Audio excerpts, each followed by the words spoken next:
জোরে বলেন সুবহানাল্লাহ।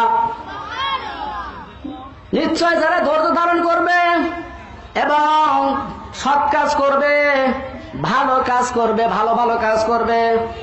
এখন ধৈর্য তার মধ্যে নাই, তার মধ্যে ইমানই নাই। ধৈর্য একটা মহৎ একটা গুণ। আল্লাহ পাক বলেছেন ইন্নাল্লাহা মা'আস সাবিরিন।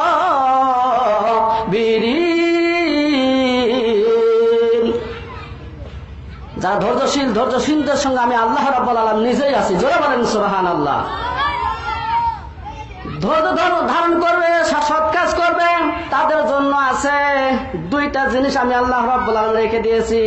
একটা রেখে দিয়েছি লাহুম মাগফিরাতুন ওয়া আজরুন কাবীর। জোরে বলেন সুবহানাল্লাহ।